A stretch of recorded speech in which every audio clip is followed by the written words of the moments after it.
So దయచేసి ఇకనైనా చెప్తా ఉన్నాను, మహిళలను గౌరవించండి. మన సంస్కృతి. మీ రాజకీయాలు ఏమైనా ఉంటే ఆడవాళ్ళ జోలికి వచ్చినోడు మగాడే కాదు. పచ్చిగా చెప్పాలంటే ఆడోళ్ళ జోలికి వచ్చినోడు, మీ రాజకీయాల కోసం ఆడదాన్ని వాడుకునేటోడు, ఆడదాన్ని ఎరేసేటోడు, చాతకాని దద్దమ్మలు గాజులు వేసుకొని కూర్చుంటే బెస్ట్ నన్ను అడిగితే. అంటే ధైర్యంగా ఎదుర్కోలేనటువంటి శాతగాని మగతనం లేని మగవాళ్ళే ఒక ఆడదాని క్యారెక్టర్ గురించి మాట్లాడతారు. ఇంతకన్నా దరిద్రమైన పోలిక ఏమన్నా ఉంటుందా? సగం చచ్చిపోవాలి వాడు అక్కడనే ఈ మాటతో.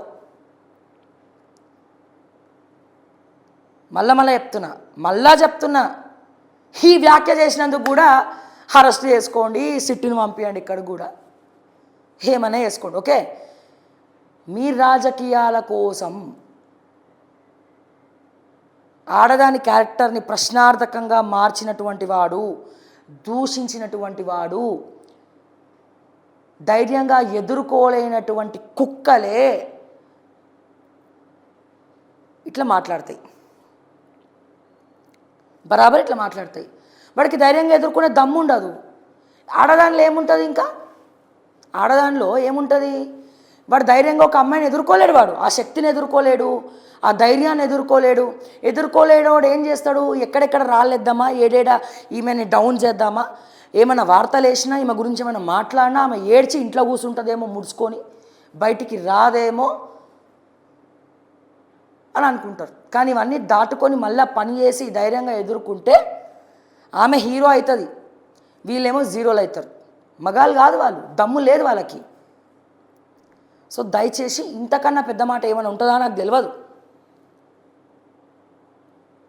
ధైర్యంగా ఎదుర్కోలేనటువంటి చాతగాని దద్దమ్మలు గాజులు వేసుకొని తిరగండి,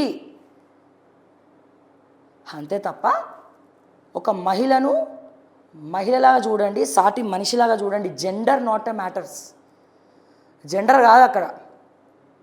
మీకు మంచి అయితే జెండర్ గుర్తురాదు, మీకు ఏదైనా షెడ్ అయితే మాత్రం జెండర్ గుర్తొస్తుంది. సో దీన్ని దయచేసి అండర్లైన్ చేసుకోవాలి. అది రేవంత్ రెడ్డి అయినా, కాంగ్రెస్ గవర్నమెంట్ అయినా, లేకపోతే మంత్రులైనా, మంత్రుల పిఏలైనా, పిఎస్లైనా, ఎవరైనా సరే, మీ భార్యలు కూడా ఎక్కడైనా పని చేస్తారు, చేయరా? అందరు హౌస్ వైఫ్లే ఉన్నారా? పని చేస్తారు. పని చేసినప్పుడు వాళ్ళు వాళ్ళ అధికారులతో మాట్లాడాలా,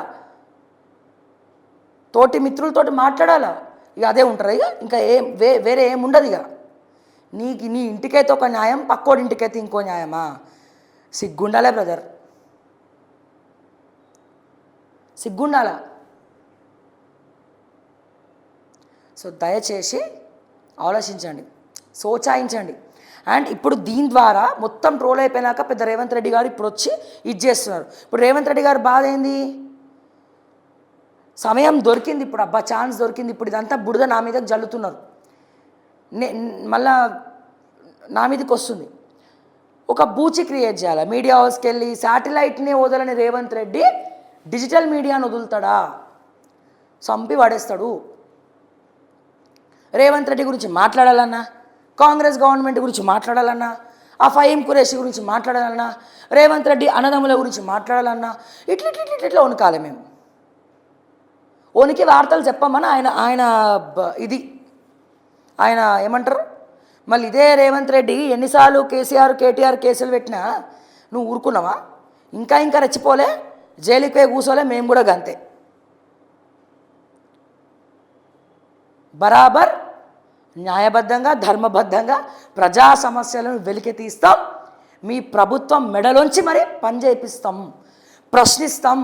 అది మీరు చేసిన స్కామ్ అయినా, మీ రోహిన్ రెడ్డి చేసిన స్కామ్ అయినా, మీ అన్నదమ్ములు చేసిన స్కామ్ అయినా, బట్టి విక్రమార్క గారు చేసిన స్కామ్ అయినా, తిన్న కమిషన్లైనా, 6 గ్యారంటీలైనా, ఆ సునీల్ కొనుగోలైనా, తెలంగాణ అస్తిత్వం ప్రశ్నార్థకమైనప్పుడు ఖచ్చితంగా మేము ప్రశ్నిస్తాం. బరాబర్ సజ్జనార్ గారు కూడా చెప్తా ఉన్నాం. అండ్ ఒక సజ్జనార్ గారి గురించి కూడా ఒకటి చెప్పాలి. మహిళల విషయం